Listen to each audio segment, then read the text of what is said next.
next on All Access. I'm Dan Roach. We're at the halfway point of the season. Can this Patriots team turn their season around? I'm Scott Zolak, and we talk with Jerod Mayo about the importance of focus with his football team. I'm Paul Perillo. We're going to talk about a marquee matchup this weekend in Chicago. And I'm Steve Burton. Those stories, plus do your job as the Patriots cross the pond. New England, welcome to Old England. For me, it was pretty cool. All Access begins right now.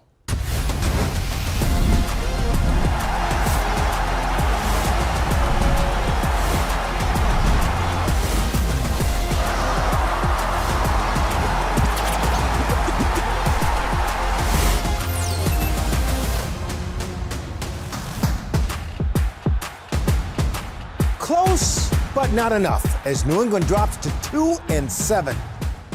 Hello and welcome to Patriots All Access presented by GEICO. I'm Steve Burton. A missed opportunity in Nashville? Perhaps, but the Titans made more plays. And the Patriots' margin for error is so thin, they can't overcome their mistakes. Let's look back at the sights and sounds from the Patriots game in Tennessee.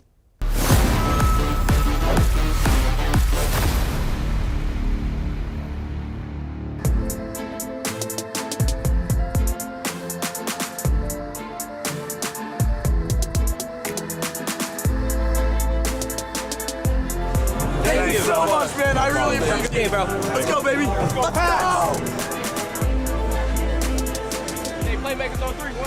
2, 3. We're here for a mission. Understand the mission. Anything short of that is a letdown. Yep. Anything short of that is a letdown. Come on, Pope. Time to turn it top.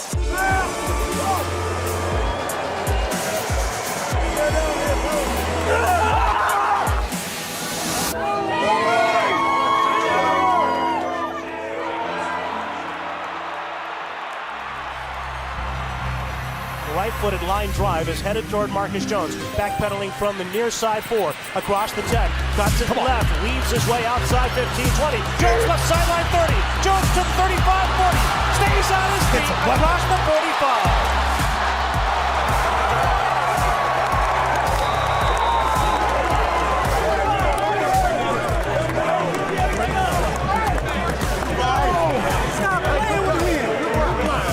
That's how we block. Good job, fellas. I'm going to speed you up to number 3 and just give me like a quick look now. That was Maye back in the pocket, rolling right, pumping, throws it downfield for Douglas, down behind the defense, juggling one-handed, catches on the sideline, falling out of bounds at the 32 of Tennessee.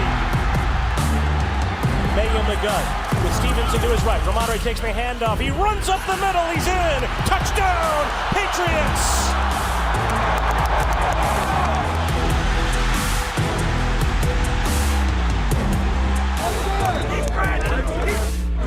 great job. Let's get in and out of the huddle. It starts with you. Let's make sure everyone's set and keep going forward. Let's go. Good job. Good job, boys.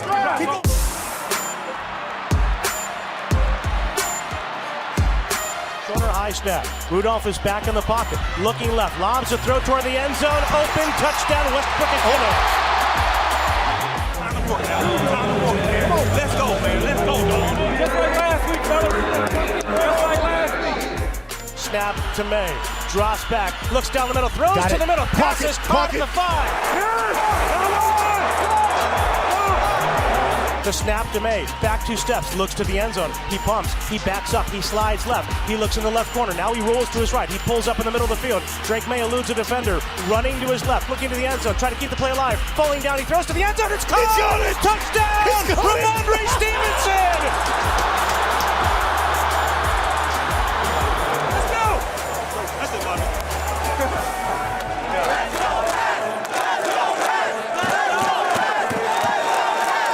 From 25. Cox, a veteran long snapper, to Stonehouse with a hold, and Folks kick. Airborne to the uprights, and the kick is good. The Titans win it 20-17. Welcome to our Bob's Discount Furniture Studios, everyone. With Mike Reese and Paul Perillo. Right out of the gate. Sunday's game, did the better team win? Unfortunately, yes. I think the Titans played better the whole game. I felt like they had more of the things that they wanted to do, Mike, in this game. I felt like they were able to do, and it starts really up front on both sides of the line. I thought the Titans really controlled the line of scrimmage, and I'm kind of a newer age guy when it comes to passing the ball and trying to put points on the board. But if you can't control the line of scrimmage, Mike, it's really hard to win games. I feel that way. You know, Patriots can't get the running game going. I feel like they don't have a number one receiver to make life easy for Drake Maye, and they're struggling to stop the run by getting off blocks, tackling, and playing with good leverage consistently. So to me, when that's the way you play, you usually don't deserve to win the game, Steve. Are we making too much about the quarterback, Drake Maye? I don't think we can do that. I really don't, because I feel like he is asked to do so much for a guy making his fourth career start. There are mistakes, and I don't want to gloss over them. I know people look at us and they're like, well, geez, it's amazing they haven't won any games with this, future Hall of Famer at quarterback. He's played very well. He was roughly responsible for 95% of the offense in this game. That's insane. You can't ask a rookie making his fourth career start to be the running game, the passing game, and everything in between. That's what they're asking him to do right now. The roster is just really, really thin. And I think that's where we are.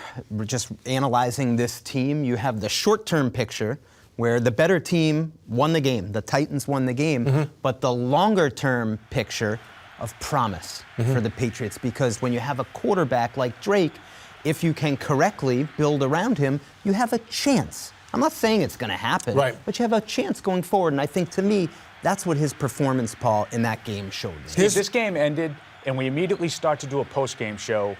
And the first thing that I said was, well, they have a guy. Now the task is, can we get 52 guys around him that make it a little bit easier for him? Should they have gone for two? Yeah, full disclosure, I would have. I don't think this is one of those things that you just kill either side. Well, the analytics were basically split down the middle. I don't care about analytics anyway, in full disclosure. I felt like there was a better chance. I believe if you go for two and put it on one play, given the way the previous 60 minutes had gone, that's a better opportunity to win the game. I understand you're trying to make a play and you're trying to extend the game. I felt like that gave them the best chance to win by going for two, but I don't really kill the decision. And I love the topic because I think we can be passionate on both sides, and both sides can be right. Because there's nothing better than passionate Mike Reese, Steve. You go for two, you're Jerod Mayo. You're like Dan Campbell of the Detroit Lions. This is what we're going to be. We're going to roll the dice. And you know what? If you don't get it, that's okay, because the play that put you there to even go for it was so improbable. But you don't go for it, and Brendan Schooler comes running down the field on the next play, the kickoff after the PAT, forces a fumble, and that ball bounces the other way, and you recover it, you're kicking a field goal to win. You're saying, what a great win by the Patriots. So to me, can't go wrong either way. Did they not go for two because he was exhausted? I hope that's not the reason. I have to think the Tennessee defense was pretty exhausted, chasing them around for 12 seconds. Just an incredible play by Maye just to keep himself alive that whole time. But it would make sense if they just kind of weren't physically ready to run that play. No timeouts left. You don't want to take a delay of game penalty, push it back to the 7. I mean, I guess I could understand that. They're saying that wasn't the reason, Steve, but hard to know for sure. Great stuff, guys. All right, Steve. Do not go far. Yes. We'll catch you later on in the show. We'll be back with more Patriots All Access right after this. Coming up on All Access. We spotlight Drake Maye's play against the Titans. Here he is, he mirrors him, he's going back. Drake's doing a tremendous job because no one's open. They have an extra guy in coverage. But first, a conversation with Rhamondre Stevenson. Are you aware that during that play you ran for over 50 yards? During the play itself? Now that you said it, I could believe it, because I was super tired. I was so tired on that play. You're watching Patriots All Access. Patriots All Access is brought to you by Bank of America, official bank of the New England Patriots. By Sports Illustrated Tickets, 50 million sports, concerts, and theater tickets, 0 fees. Fans deserve better. Visit SITickets.com today. And by Cross Insurance, official insurance broker of the New England Patriots.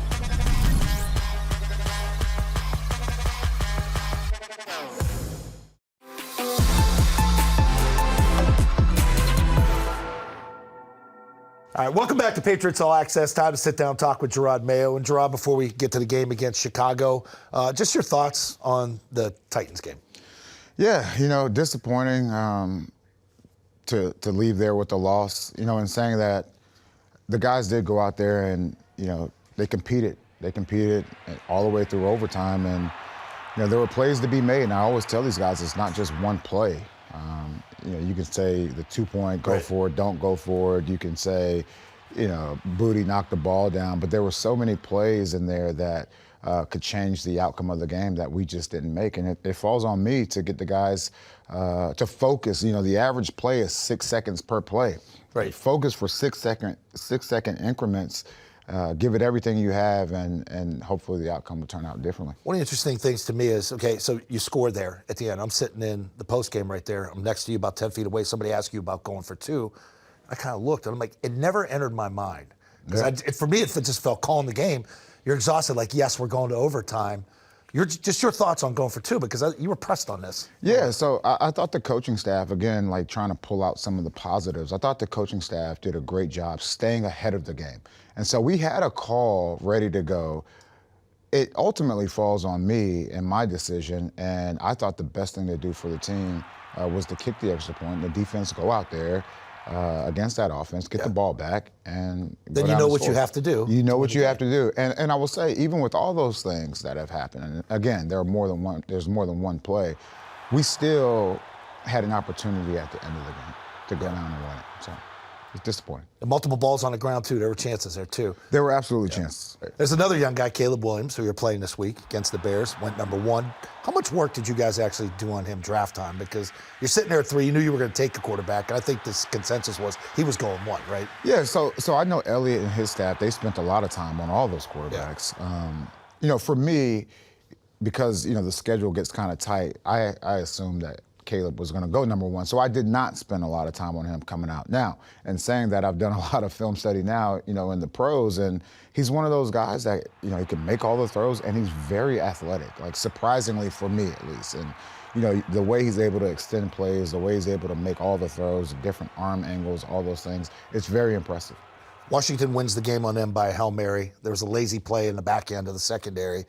When you see that play, another team making that play, how much do you coach your own team as, and I know you call timeout at the end of the game too, to make sure, hey, defensively, we got this right as far as the Hail Mary. How much does that Hail Mary make you cover all your bases? Again, going back to how we started this conversation, like everyone talks about the Hail Mary, but there were multiple plays in the game, starting in the first quarter where, they had a pre-snap penalty that cost them points. And even going throughout the game, there were about 10 plays that you could really pinpoint and say, well, if we would have just.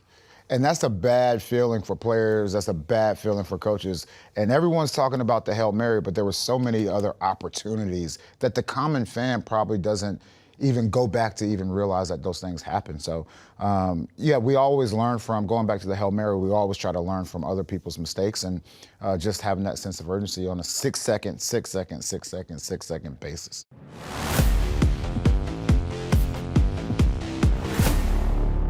Time now for Ask Me Almost Anything. This comes from Will W. Why is it almost? Why is almost anything? Because we want them to kind of cross the line a little bit, but not too much. Not too much. I got it. I mean, we can put some of those questions. No. Don't ask me anything. So these are safe ones. We're in a safe space here. Will W. wants to know, being a former linebacker, doing drills, old school drills, the tip drill. Jelani Tavai gets the tip.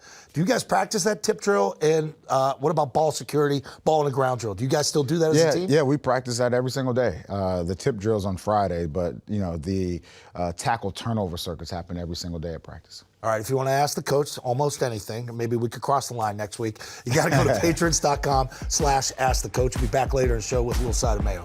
Sounds good. More Patriots All Access. We'll return right after this.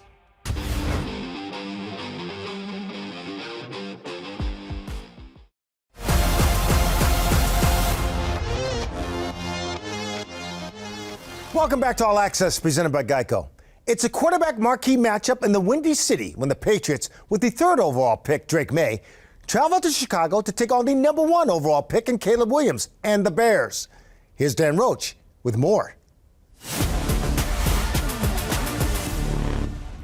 They're 2-7 at the midway point of their season, and their head coach wants to see a stronger sense of urgency as they get ready to battle the Bears in Chicago. where we are as a team, we need that desperately from everybody. So it starts with myself and starts with this week of practice, I think, trying to attack this week head on. Just trying to win, of course, going to a good environment, kind of a hostile environment, so just excited for the challenge. The marquee matchup Sunday will be at the quarterback position, as the top pick in this year's draft meets the number 3 pick, Caleb Williams versus Drake Maye. I've seen him since high school, going to the same camps, was at the Elite 11 with each other, was at some college visits together, so kind of the whole thing, kind of going through the process again. We kept up with each other in college, we were friends and enjoyed watching him do his thing, and now I get a chance to compete. Yeah, I've known him for a while. Good guy, country dude, and a competitor. Yeah, I think his game is exactly what y'all saw in college. I think he's explosive. I think he's accurate. I think he's a tall, strong figure back there in the pocket. I think he makes plays for his team. Williams has started every Bears game this season, leading them to a 4-4 record, averaging 208 yards passing per game while throwing 9 touchdowns. The play's never over with Caleb. That's the biggest thing. And also I think it's his talent of throwing, making difficult throws. He's just so talented, and I think just kind of getting through to, like I said, getting to know him and seeing him compete. We never played each other, so it's first time, so it'll be pretty cool. And this 2024 quarterback class has a chance to be a very good one now and down the road, as it includes Caleb Williams, Jaden Daniels, Drake Maye, and Bo Nix. With the Patriots here at Gillette Stadium for Patriots All Access, I'm Dan Roach.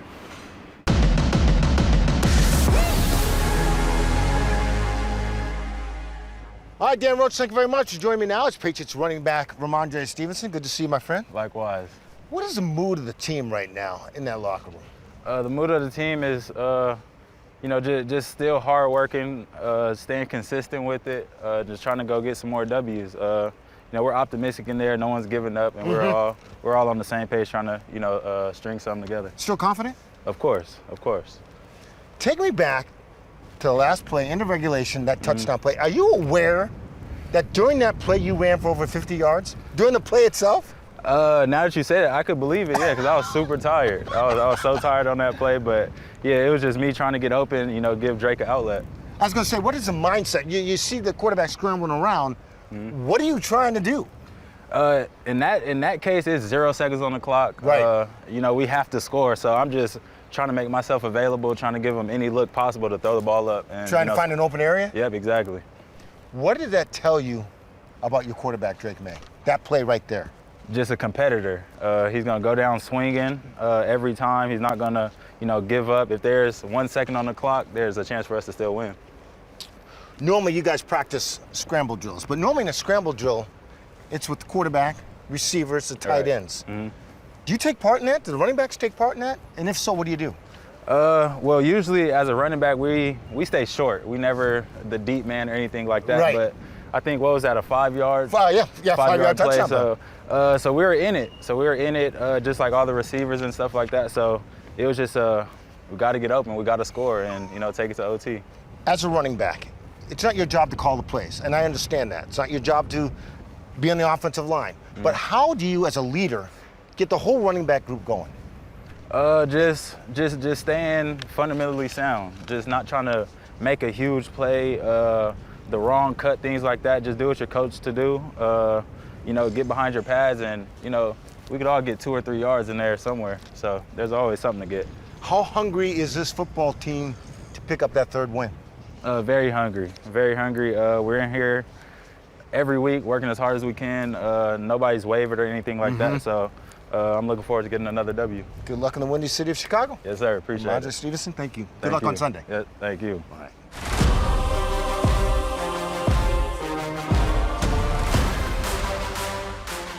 Welcome back to Patriots All Access. Time now for our player spotlight. My man, Brian Hoyer, joins me again. We always have fun breaking down Drake Maye. what a day down with the Titans. We're going to start with the off-platform throw. Yeah, let's do it. We love the term off-platform because he's not in the pocket, he's outside the pocket. Kind of leaning to the right. You and I never had straight off-platform throws. Not very many. Break Not this very down many. for me. Yeah, it was a great play. So I like this play call, too, because even though the run game isn't going, they're trying to sell this play action. So you bring Kendrick Bourne in. He's responsible for the safety. Then he's going to leak out, which then lets Pop get over on this cross, and you have an in-cut here. So simple read. Drake brings him in to kind of sell the run. We'll see the back hop over here to really get him with a cross action. You know, and the first read here is the corner. If he pins down, we're going to progress. But what Drake feels here is a little pressure coming off the backside. And this is where the athleticism, he's ready to throw, but Pop's not there. Rolls out a little bit and drops a dime. I mean, this is a play, as a fan, as a Patriots fan, you want to see this, you know, the comparisons made to the Josh Allens, the Mahomes, the things like that maybe even the Justin Herbert, just with a flick of the wrist, puts it in a tight spot. All right, moving on here. Oh, this is it. Maybe the play of the year. You talk about Jaden Daniels and keeping the play alive. Yeah. Hail Mary is a Hail Mary. You just chuck it up 65 yards. Watch the amount of steps he takes, the movement, the eyes, the players around him. Vidarian Lowe at the end jumping out of the way so he could even have an attempt. Yeah, this was the play to tie it up.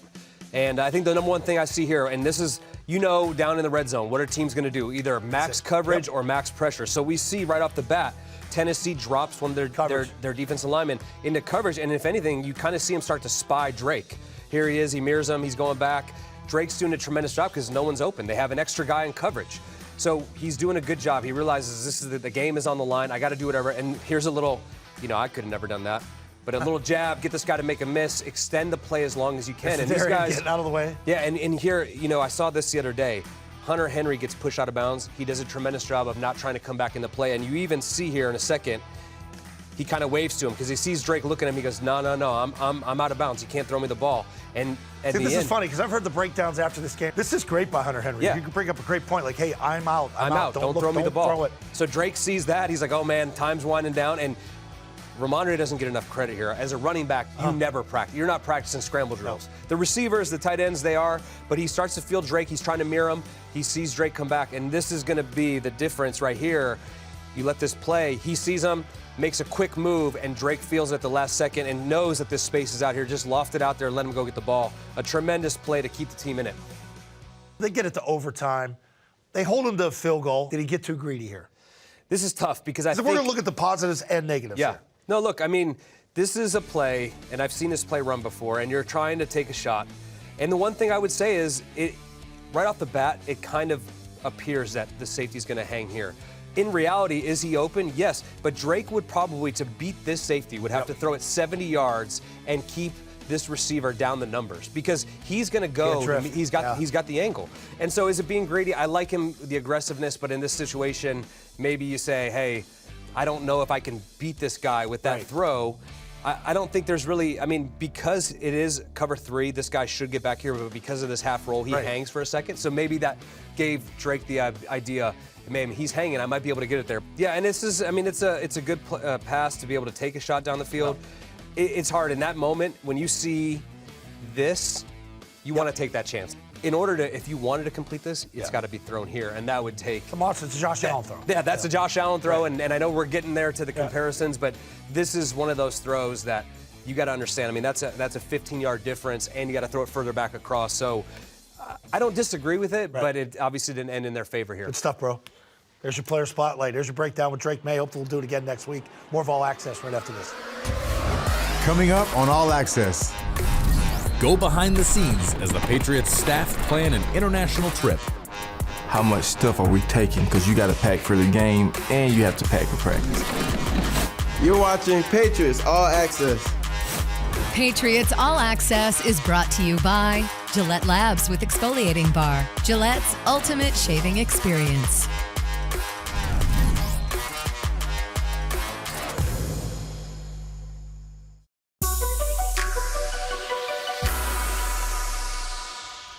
Welcome back to All Access, presented by GEICO. What does it take to move an entire football team across the pond to play a game in London? In this episode of Do Your Job, presented by Gillette, we go behind the scenes in Foxborough as the Patriots prepare for international play. It's 2 weeks before the Patriots travel to London. The football operations team is hard at work to nail down the details. When are you guys heading out for London to start the week? We have 5 advanced people traveling for us. Hunter and I will be heading out with the crew along with someone from the field crew just to make sure fields and everything look good at practice site as well as the stadium. The team's supposed to arrive at 7:30. So you saying 10:30 before I even get stuff to the hotel? We'll practice at 2:30, hoping to have, the first bus rolling out 1:15, 1:30. Sumner Tunnel is going to be closed on our way back. Well, I think we're gonna do 3 trucks. One goes to the stadium, one goes to the practice facility, and the other one going to the hotel. Okay, perfect.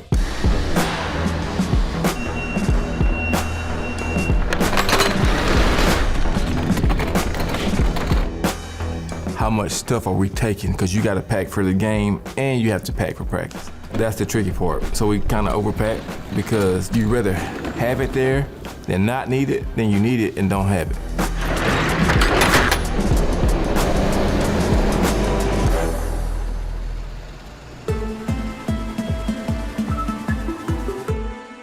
Kind of the theme for us is it was a different trip, but we wanted to replicate everything the same as if it was a domestic trip. Take a trip across the ocean. Who's excited to go to London? Me! Going across the pond. I think through the messaging, through Coach Mayo and Bobby, to the team helped, limit, any snags or problems we had throughout the process.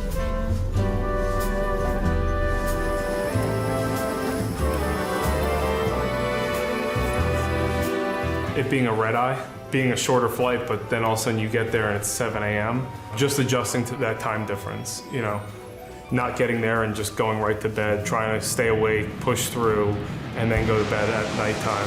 So that way you don't sleep all day, take all these naps, and then at night you're then up all night. Kind of resisting that urge to then go out with family and do dinners and run around and run yourself into the ground is, kind of focus on, seeing them, but having that balance of also getting your rest and kind of getting with whatever the time zone we're in.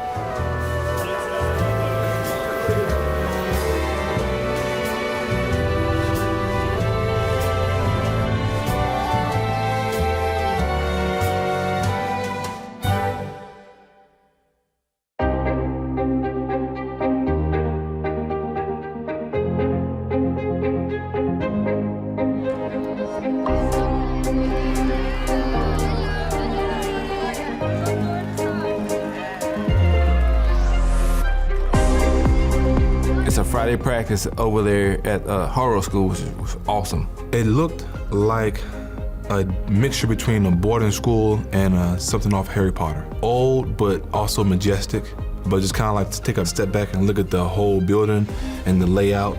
Everything was brick, and it was pretty cool. Yeah, there's certainly a lot of history there at the school, and even just from the touch points that football had there, even though it was just out on the field, you could kind of feel that history when you stepped out there. Winston Churchill went to school there, so that was pretty cool to hear that backstory.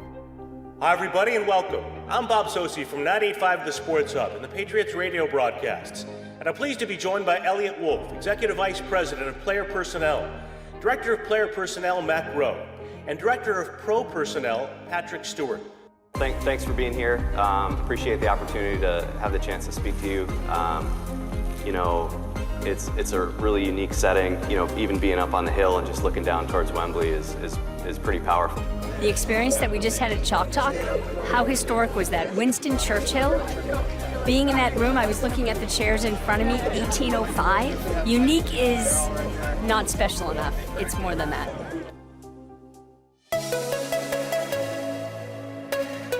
Prior to practice, thanks to NFL UK, they hosted a flag football clinic that Patriots players participated in. Seeing kids, I guess, get a similar opportunity is what I've now had and seeing at such a young age where they can now develop. I think it's really good. Touchdown!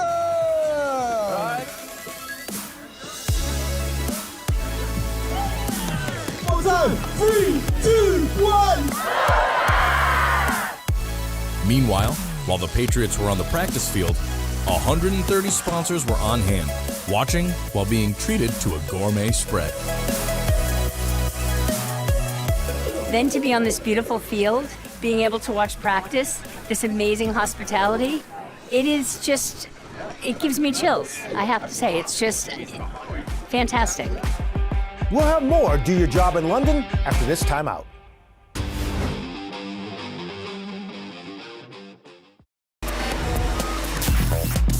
This week's Next Gen Stat brought to you by AWS. We've already seen the lengths and distances that Drake Maye and Rhamondre Stevenson covered to force overtime last week. Running to his left, looking to the end zone, trying to keep the play alive. Falling down, he throws to the end zone. It's caught! He's got it! Touchdown! Rhamondre Stevenson! But how about tight end Austin Hooper? According to Next Gen Stats, Hooper ran over 52 yards to try and get open on the game-tying touchdown play.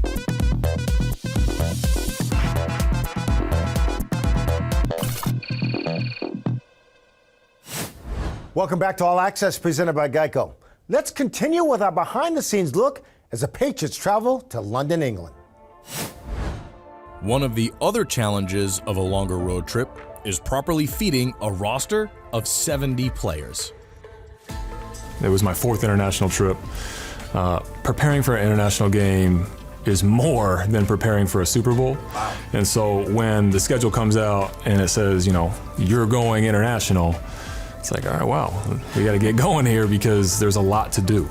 Before even the weekend of the trip, we have an advanced trip planned. So this was in June of this past year. I flew out there with some operations staff, and we met with the chef and the kitchen staff at the hotel and gave him a list of our menu items that we felt would be most difficult to execute. Finally, you get there and we get to the game and you can kind of not take a sigh of relief, but like, man, we're finally here.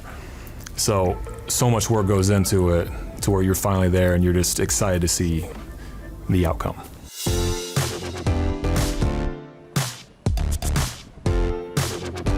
It's a soccer field, it's Wembley. It's history. There's been a lot of games played there, but they don't play football on it often.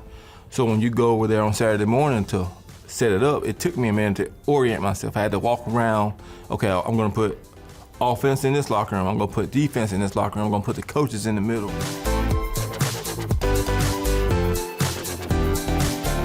Hey, win on 3. 1, 2, 3. Woo!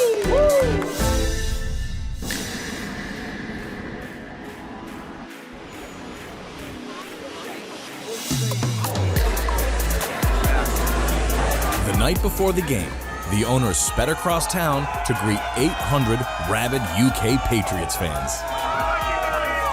Seeing this kind of support puts even a bigger responsibility on our family, and I promise you, we're building something special.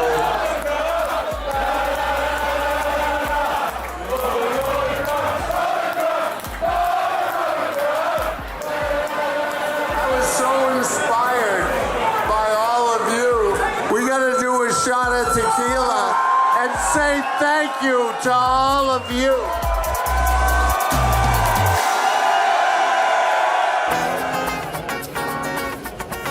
Week 7 on Sunday gets an early start. They are going to visit one of the true crown jewels of European sports venues, Wembley Stadium, more than 80,000 seats. New England, welcome to Old England. For me, it was pretty cool. I'm not gonna lie. I mean, London, like Europe especially, has been a big dream for me, and this was an amazing opportunity. I think it was a really successful trip overall.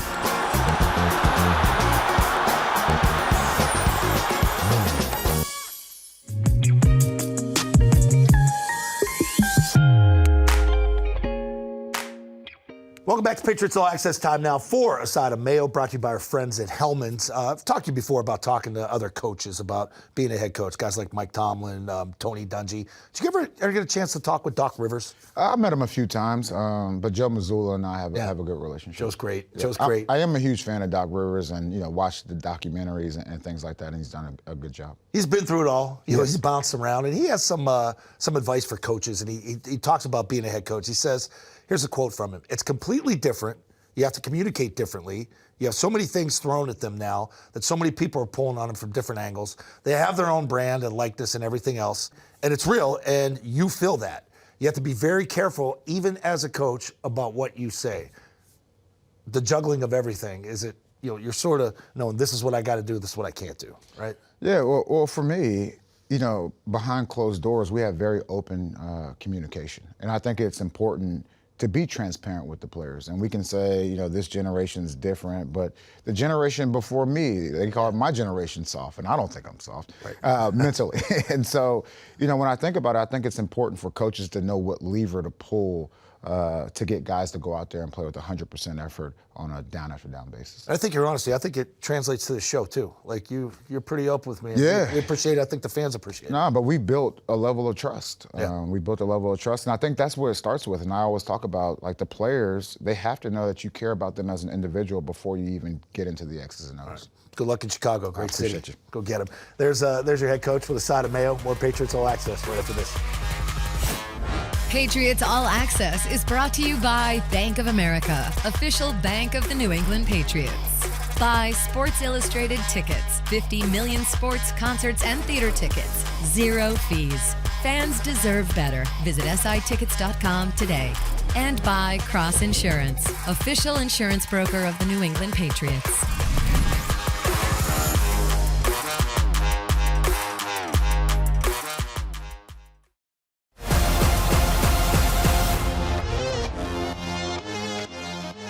Welcome back to Patriots All Access. Back with Mike Reese and Paul Perillo. I need hope. I need signs of hope. They're a 2-7 football team.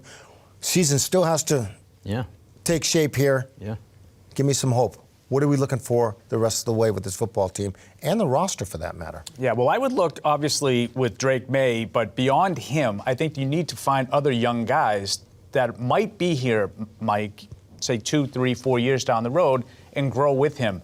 There are opportunities. I think the wide receiver position, you've seen a little of that. Demario Douglas, young guy. Kayshon Boutte, young guy. How about Javon Baker? Maybe give him a little bit of run on offense. See if he can be part of that puzzle. Jalen Polk still sort of fighting through the rookie blah, right?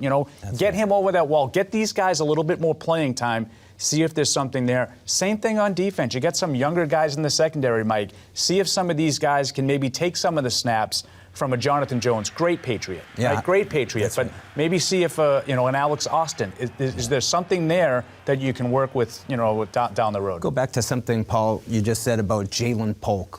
I watched him in the preseason when the Eagles were here for a joint practice. He made this diving catch in the end zone on a long ball in one-on-one drills from Drake Maye. I know that player is in there. That player is not showing up the last 3, 4, 5 weeks. Gotta get him back, Steve. That would be at the top of my list. You drafted him in the second round. Right. Number 37 overall. You did it for a reason. It's gone a little off track here. Can you get it back? And I would add to that, Jaheim Bell. Go back to Marcus Jones' punt return to set up the game-tying drive in this last game. Jaheim Bell throws a sneaky good block to free up Marcus Jones. Saw him with his first catch. Didn't make much yardage on it in the game, but can you get him more involved, to your point? All right, the Patriots have to go to the Windy City of Chicago to take on the Bears. You have a key, marquee matchup at quarterback. You got the number 1 overall pick and the 3rd overall pick going at it, okay? How do you see these guys performing? See, this is the part I love. I mean, even in a 2-7 season, you can get a situation like this. Caleb Williams, to me, is tremendous. I think that he has all the skill, all the ability in the world. A lot of similar problems that the Patriots are dealing with Drake Maye. They can't protect him. The difference is here, he has weapons to use. And they have good wide receivers. They have an excellent tight end in Cole Kmet. Whereas right now it's Drake Maye and Hunter Henry, and that's about it. So that's one big difference. But I love a matchup like this. Number 1 pick, number 3 pick. Immensely talented, both with their skills on display. The moment doesn't look too big for either one of them. That's what I'll be watching. He's getting me excited. And the game's still a couple days away. But here's why. What did we learn about Drake Maye last week when he's scrambling around for 11.82 seconds? He's a competitor, he's right? a gamer. He has, with the game on the line. Yeah. So now you're going into Chicago, and who's on the other side? You're not facing him, but the number 1 overall pick. As a competitor, what do you want to show? You want to I want her to be the number 1 pick. That being said, prediction in Chicago. I mean, I think Chicago's got a little bit more to play for. They still, putting together a possibility of getting on the fringes of wild card contention. I think at home, they bounce back. That Hail Mary's now 2 weeks in the rearview mirror. Yeah. 23-13, maybe Chicago. I'll go with the Bears 23-17. I think the Patriots' inconsistency stopping the run, it's just hard for me to pick them until we see that tighten itself up more consistently. All right, guys, I get it. Again, I disagree with you. We'll see you next week. Yeah, and then we'll see you next we'll week. see if we're the ones doing this ball. Yeah, exactly. All right, guys, thank you very much. That'll do it for this week's edition of Patriots All Access with Mike Weiss and Paul Perillo. I'm Steve Burton. Have a great week, everybody.